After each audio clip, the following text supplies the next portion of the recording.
Hello दोस्तों, कैसे हैं आप लोग। Friends, welcome again to study formula. इससे पहले की क्लास में हमने पढ़ा था उत्तराखंड की सारे डिस्ट्रिक्ट, हमने एक्सप्लेनेशन यहाँ पर पढ़े थे, सभी डिस्ट्रिक्ट के बारे में पढ़ा था एंड उनकी आउटर सीमा, जो उनकी आउटर बॉर्डर है उसके बारे में, आउटर बॉर्डर और उनके इंटरनल बॉर्डर के बारे में हमने यहाँ पे पढ़ा था। तो फ्रेंड्स, आज हम पढ़ेंगे सेपरेट जिलों के बारे में। अब हम एक के बाद एक पढ़ते जाएंगे धीरे धीरे, और जो आज की क्लास में हम पढ़ने वाले हैं वो हम पढ़ेंगे राज्य की राजधानी देहरादून से स्टार्ट करेंगे फ्रेंड्स। तो हमारा टॉपिक रहेगा आज देहरादून। देहरादून को समझने के लिए सबसे पहले हम देहरादून का एक मैप यहाँ पर ड्रॉ कर लेंगे। तो दोस्तों, सबसे पहले हम एक मैप ड्रॉ कर लेते हैं।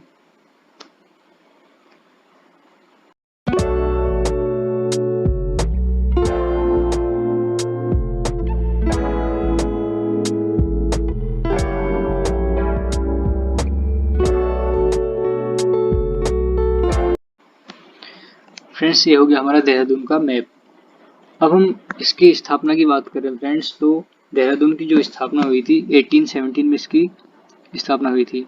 1817 AD में स्थापना हुई थी फ्रेंड्स।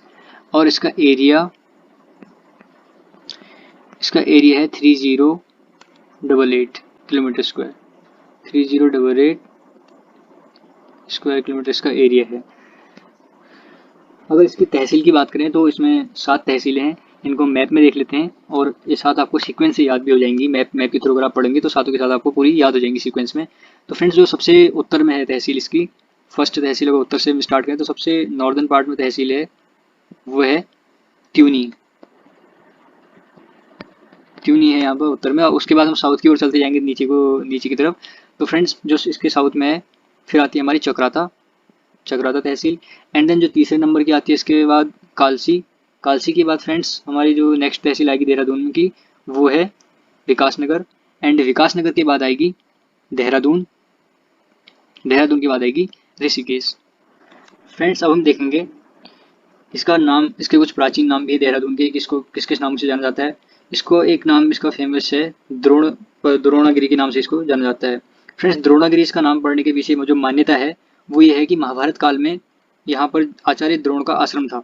वर्तमान में यह जगह टपकेश्वर में है, टपकेश्वर के पास में है। तो वहाँ पे मान्यता के अनुसार ये कहना है कि वहाँ पर आचार्य द्रोण का आश्रम था, इसी कारण इस घाटी को द्रोण आश्रम के नाम से जाना जाता है। 1699 में क्या हुआ था, यहाँ पर गुरु राम राय आए थे।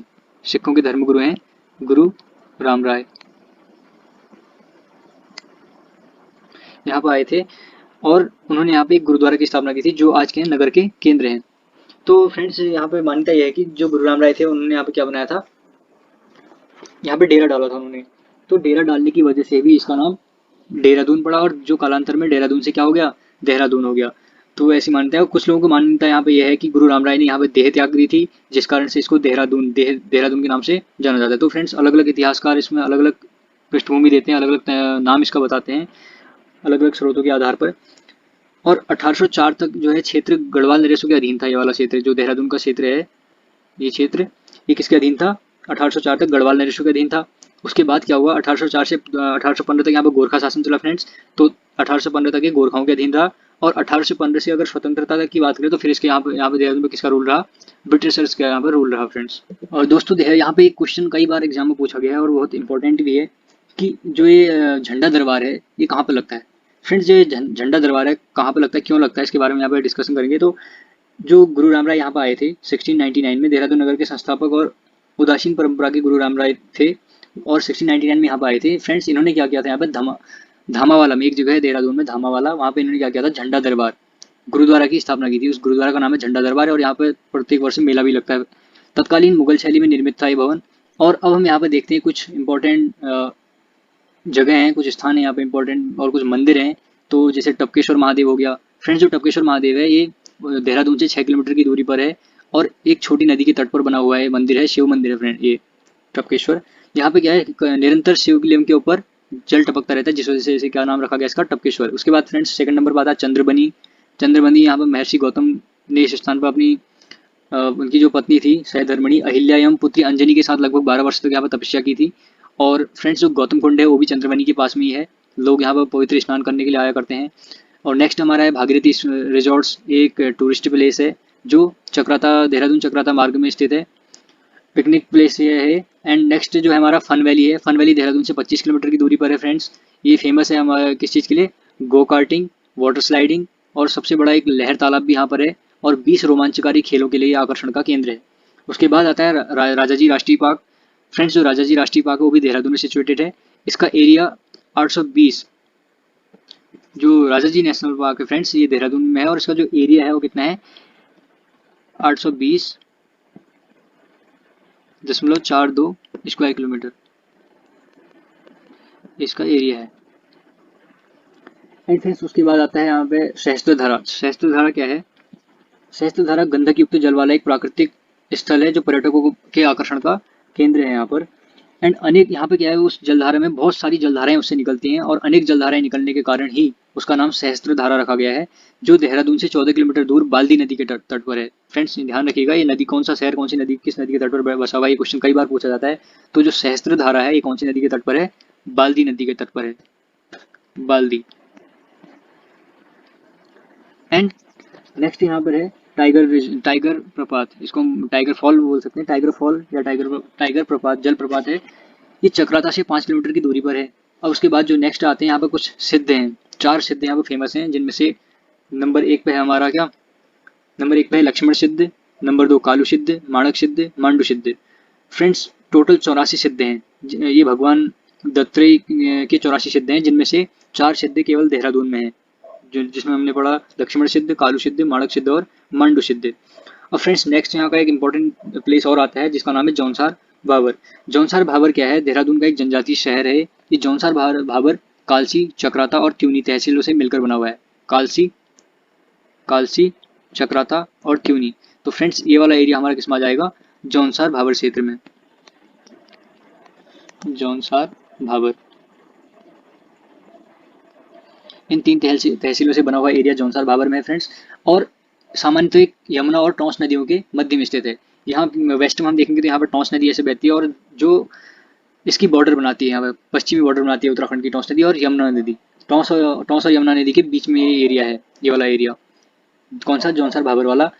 एंड इस क्षेत्र के जो प्रमुख स्थल हैं, अब इस क्षेत्र में जो प्रमुख स्थल हैं फ्रेंड्स हमारे, वो कौन कौन से हैं उनके बारे में हम यहाँ पर देखेंगे। इसमें इंपॉर्टेंट जो है एक कालसी फेमस है। क्यों फेमस है, क्योंकि जौनसार भाबर क्षेत्र के दक्षिण में यमुना के किनारे पर स्थित है, और यहाँ फेमस इसलिए है क्योंकि यहाँ पे अशोक के द्वारा उत्कीर्ण कराए गए बहुत सारे क्या मिले हुए हैं, अभिलेख यहाँ पर मिले हुए हैं फ्रेंड्स, जो ब्राह्मी लिपि में लिखे गए हैं। तो यहाँ से भी कई बार क्वेश्चन आता है, पहले तो सीधे सीधे पूछ लेता था कि अशोक के अभिलेख, कालसी अभिलेख कहाँ पे मिलता है, लेकिन अब इस टाइप के क्वेश्चन ईजी नहीं आते, तो अंदर से क्वेश्चन पूछता है, डीप जाते हैं अब एग्जामिनर, तो वहाँ पर पूछ सकता है कि कौन सी लिपि में लिखे गए हैं यहाँ के अभिलेख। तो फ्रेंड्स अशोक ने क्या किया था, रीजनल लिपि में ही, जहाँ पर जो लैंग्वेज पहले से चली आ रही थी उसने रीजनल लैंग्वेज में वहाँ पर अपने अभिलेख उत्कीर्ण कराए। तो यहाँ पर जो उन्होंने अभिलेख लिखवाए हैं वो ब्राह्मी लिपि में है। उसके बाद हमारा नेक्स्ट आता है लाखमंडल। फ्रेंड्स लाखमंडल स्थान जो है देहरादून से 125 किलोमीटर की दूरी पर है, देहरादून से 125 किलोमीटर की दूरी पर है फ्रेंड्स लाखमंडल। और चक्राता से अगर देखें तो चक्राता से 62 किलोमीटर की दूरी पर है, चक्राता से 62 किलोमीटर की दूरी पर है, और यमुना और रेखवाड़ नदी के संगम पर स्थित है। तो क्वेश्चन यहाँ पे संगम, नदियों के संगम से बहुत सारा क्वेश्चन बनता है, ध्यान दीजिएगा। तो जो लाखामंडल है वो कौन सी नदियों के संगम पर है, रेखनाड़ नदी और यमुना नदी के संगम पर है। अब लोगों का मानना है कि महाभारत काल में लक्षागृह यही बनाया गया था। लक्षागृह फ्रेंड्स जो महाभारत में कौरवों ने पांडवों के लिए एक महल बनाया था जो लक्षागृह, तो वही लक्षागृह यहाँ पे लोगों का मानना है, मान्यताओं के अनुसार यहीं पे बनाया गया था लाखामंडल के पास में। एंड फ्रेंड्स जो लाखामंडल है ये मूर्तियों के भंडारण के लिए फेमस है। यहाँ पर ये भी मान्यता है कि यहाँ पे 1 लाख मूर्तियाँ थी, जिस कारण से इसका नाम लाखमंडल पड़ा। सो फ्रेंड्स उत्तराखंड शैली का शिव मंदिर दर्शनीय है। यहाँ पर एक फेमस मंदिर है, उत्तराखंड शैली का शिव मंदिर है। इस मंदिर के शिवलिंग पर जल डालने पर अपना प्रतिबिंब भी देखा जाता है। ये यहाँ पे जो शिव मंदिर है, अगर इस पर जल डाला जाए तो इस पर अपना प्रतिबिंब दिखाई देता है। एंड फ्रेंड्स जो नेक्स्ट है वो है बैराटगढ़ और उसका हनोल। फ्रेंड्स जो इसका जो नेक्स्ट फेमस जगह है हनोल भी कई बार पूछा जाता है। तो फ्रेंड्स ये हनोल क्या है, हनोल चक्राता से 110 किलोमीटर की दूरी पर है, 110 किलोमीटर की दूरी पर है चक्राता से। चक्राता हमारी है कहाँ पर, चक्राता ये होगी हमारी, चक्राता से 110 किलोमीटर की दूरी पर है हनोल। और फेमस क्यों है, क्योंकि जौनसार भाबर लोगों का सबसे बड़ा तीर्थ स्थल है। जौनसार भाबर के लोग यहाँ पे हमें इसको बहुत मानते हैं, बहुत मान्यता है उनकी। और यहाँ पे जो देवता हैं जिनकी पूजा करते हैं वो है महाशु देवता फ्रेंड्स। महासु देवता की पूजा करते हैं। अब ये महासु देवता कौन है? ये शिव हैं। शिव की पहचान महासु देवता की से की जाती है। और मंदिर के अंदर चांदी की चादर पर चारों महासु, माता देवलाड़ी, इन सब के चित्र बने हुए हैं और उसके बाहर से छारिया, अंगारिया आदि अनेक देवियों की मूर्तियां बनी हुई हैं बाहर से। एंड फ्रेंड्स, जो नेक्स्ट आता है वो है रामताल गार्डन, और एक पिकनिक स्पॉट है, उसका आता है काणासर। काणासर भी एक पर्यटन स्थल है यहाँ का, देहरादून का। एंड देन नेक्स्ट जो है वह देवन है। देवन भी एक लोकप्रिय पिकनिक स्पॉट है। उसके बाद फ्रेंड्स यहाँ पे जो नेक्स्ट इंपॉर्टेंट जगह आती है वो आती है मसूरी। मसूरी को हम और भी किसी नाम से जानते हैं, पर्वतों की रानी के नाम से उसको जानते हैं। 2005 मीटर की ऊंचाई पर है लगभग मसूरी शहर है। इस मसूरी शहर के जो वास्तविक संस्थापक हैं वो कौन है? ईस्ट इंडिया कंपनी की बंगाल आर्मी में काम करने वाले आयरिश ऑफिसर कैप्टन यंग है इसकी स्थापना जिन्होंने की है। कैप्टन यंग ने मसूरी की जो खोज की थी वो 1825 में की थी। 1825 कैप्टन यंग, याद रखिएगा। और अंग्रेजों ने यहाँ की भूमि को टिहरी नरेश सुदर्शन शाह से 80 वर्षों के लिए पट्टे पर लिया था। फ्रेंड्स, ये किसके अधीन था? टिहरी नरेश सुदर्शन शाह के अधीन था। अब सुदर्शन शाह ने क्या करा? अंग्रेजों से सहायता मांगी और अंग्रेजों ने उनको एक नाम मात्र का राजा बना करके टिहरी रियासत दे दी और पूरा शासन अपना किया। तो उन्होंने यहाँ पे क्या, ये देहरादून का जो मसूरी का एरिया है 80 वर्ष के लिए पट्टे पर ले लिया उनसे।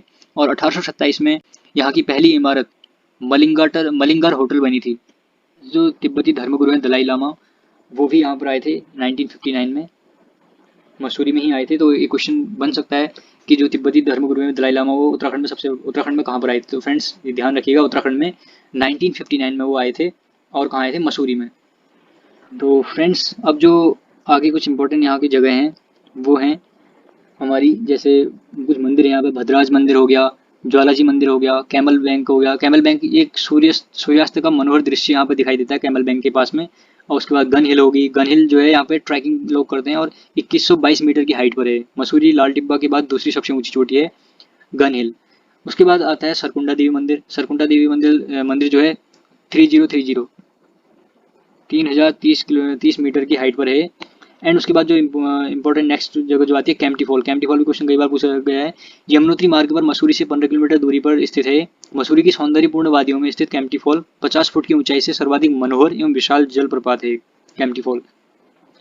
उसके बाद नेक्स्ट आता है मसूरी झील। फ्रेंड्स, एक पिकनिक स्पॉट के रूप में है। तो फ्रेंड्स, अगर हम देहरादून में ऑल ओवर देखें तो यहाँ बहुत सारे पर्यटन स्थल हैं, बहुत सारे मंदिर यहाँ पर देखने को मिल रहे हैं और एक बहुत अच्छी जगह है। तो इस तरीके से हमने यहाँ पे स्टडी करी देहरादून की ऑल ओवर। एक उत्तराखंड की राजधानी भी देहरादून है। और इसका फ्रेंड्स यहाँ पे एक और चीज़ है, जो देहरादून का जो सेब है फ्रेंड्स, इसका आकार, तो इसका आकार एक दोने के समान है, इसलिए इसको द्रोण के नाम से भी इसको जाना जाता है। द्रोण मीन्स होता है दोना। तो अगर यहाँ से देखें बाउल शेप्ड में है, ये भी एक पॉइंट यहाँ बन जाता है। तो फ्रेंड्स, अब हम देख लेंगे यहाँ के कुछ प्रमुख मंदिर हैं। कश्मीर के राजा थे ललितादित्य मुक्तापीड, उन्होंने यहाँ पर बहुत सारे मंदिरों का निर्माण कराया है। तो कुछ प्रमुख दर्शनीय स्थल हैं यहाँ के, जो जिनमें नंबर 1 पर हम पढ़ते हैं तपोवन। फ्रेंड्स, जो तपोवन है ऋषिकेश के उत्तरी छोर पर लक्ष्मण झूला के पास टिहरी जिले में स्थित है। यहाँ पर लक्ष्मण जी ने तपस्या की थी। फ्रेंड्स, फर्स्ट में हमने जो यहाँ पे है तपोवन, लक्ष्मण जी ने यहाँ पर तपस्या की थी। तो ये क्वेश्चन कई बार आ चुका है कि तपोवन, लक्ष्मण ने तपस्या कहाँ पे की थी? तपोवन में की थी। और एंड जो नेक्स्ट आता है वो है लक्ष्मण झूला। लक्ष्मण झूला फ्रेंड्स, जो लक्ष्मण झूला है बद्रीनाथ केदारनाथ के प्राचीन मार्ग पर ऋषिकेश से 5 किलोमीटर उत्तर गंगा नदी पर निर्मित है और 140 किलोमीटर लंबा झूला पुल है। लक्ष्मण झूला जो है 140 मीटर लंबा पुल है। और यहाँ पर लक्ष्मण जी की एक मंदिर भी यहाँ पर, और इस स्थान को टिहरी जिले में आता है। एंड जो नेक्स्ट है फ्रेंड्स, वो यहाँ पे हमारा त्रिवेणी घाट। जो तीसरा यहाँ पे जगह है वो है हमारी त्रिवेणी घाट। त्रिवेणी घाट एक स्नान घाट है जो प्रतिदिन सायंकाल समय गंगा तट पर होने वाली गौ आरती से प्रतिध्वनित होता है।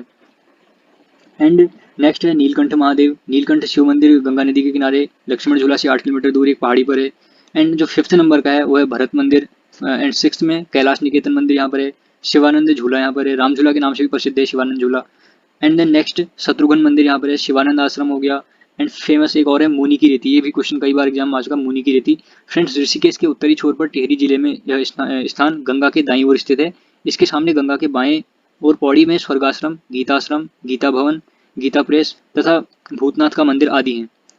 एंड नेक्स्ट आता है कुटिया। ऋषिकेश के पौड़ी भाग में स्वर्गाश्रम के निकट महर्षि योगी द्वारा भावातीत ध्यान हेतु इस केंद्र को शंकराचार्य नगर की स्थापना 1967 में की गई थी। यहाँ विदेशी लोग ध्यान किया करते थे और 1985 से यह केंद्र बंद रहा है। राज्य सरकार की पहल पर 8 दिसंबर 2015 से इसे खोल दिया गया है। कब से?